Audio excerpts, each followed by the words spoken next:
안녕하세요. 알고 보면 쓸모있는 세금 사전의 박현중 세무사입니다. 외식업 운영하시는 많은 사장님들이 외국인 근로자를 채용하는 경우가 많습니다. 외국인 근로자는 내국인과 같은 근로기준법을 적용받지만 채용 시에는 추가로 필요한 절차들이 있습니다. 그런데 절차도 잘 모르고 그 절차를 위반했을 때의 위험성 또한 모르는 분들이 대부분인 것 같습니다. 그래서 이번 시간에는 식당이나 외식업에 근무 가능한 외국인은 어떤 분들인지, 그리고 가입 절차는 어떻게 되는지 알아보도록 하겠습니다.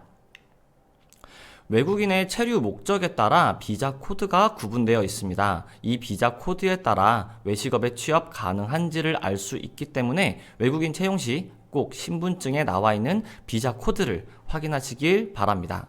식당이나 외식업에 취업하려는 외국인들 중에 F4 비자나 H2 비자가 가장 많이 있기 때문에 두 가지 코드에 대해서 집중적으로 알아보겠습니다.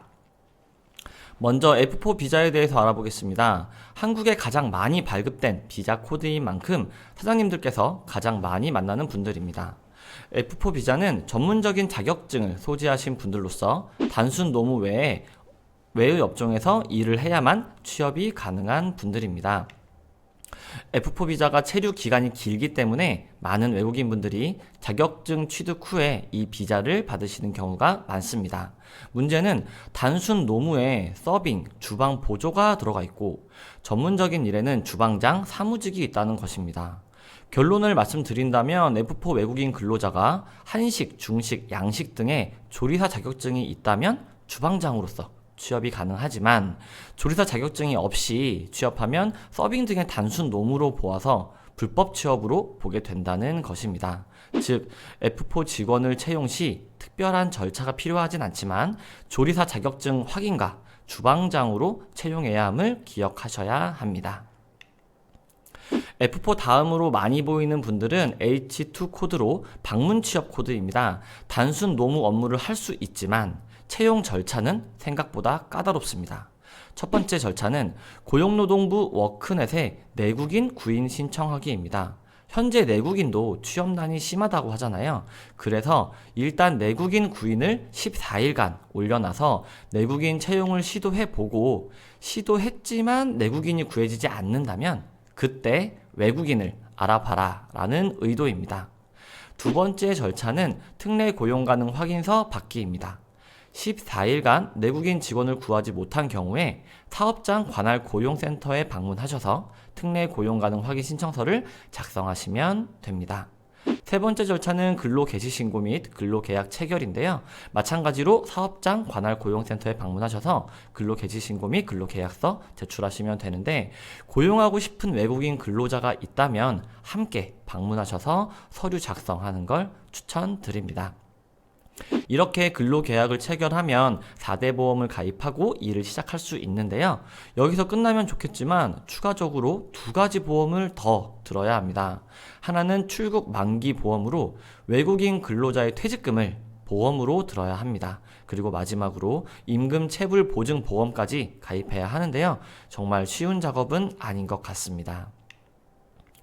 F4와 H2가 대부분이기 때문에 자세하게 설명드렸고 나머지는 간단하게 말씀드리겠습니다. F6, F5 비자 코드는 가끔 보이는데 내국인과 결혼하셨거나 영주권자이시기 때문에 그냥 내국인과 똑같이 편하게 근로계약 체결하시면 됩니다. D4의 경우 일반 연수 비자 코드로서 공부하러 들어온 유학생들입니다. 따라서 주 10시간에서 30시간의 짧은 시간만 아르바이트가 허용되기 때문에 정규직으로서는 신고하기 어렵다고 보시면 됩니다. 정규직 채용하면 불법 취업이니 조심하셔야 합니다. 지금까지 여러 비자 코드의 외국인 채용에 대해서 알아보았는데요. 대부분의 외국인이 F4 혹은 H2이니까 다시 한번 간단하게 정리를 해보겠습니다. F4의 경우 조리사 자격증이 있는 경우에는 특별한 절차 없이 주방장으로서 취업이 가능합니다. 그러나 근로감독관이 실사를 나왔는데 서빙 등 단순 노무를 하고 있거나 조리사 자격증이 없는 근로자였다면 사장님과 근로자 모두 과태료를 맞을 수 있으니 조심하셔야 합니다. H2의 경우 많은 절차와 4대 보험 외의 퇴직금 관련 보험까지 가입을 해야만 정규직 채용이 가능한데요. 절차를 지키지 않는다면 역시 사장님과 근로자 모두에게 과태료가 부과됩니다.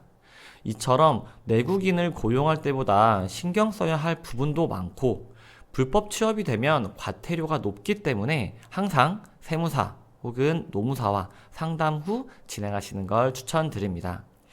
네, 이번 시간에 준비한 내용은 여기까지입니다. 개인적으로 권해드리는 건 외국인보단 내국인을 채용하는 게 편하다. 하지만 사장님들과 상담을 해보면 나도 알지만 어쩔 수가 없다. 사람이 없다. 라고들 하십니다. 충분히 이해합니다. 그렇다면 사장님께 도움을 줄 수 있는 세무사에게 꼭 문의하시면서 진행하시길 권해드리고 이번 영상은 마치도록 하겠습니다.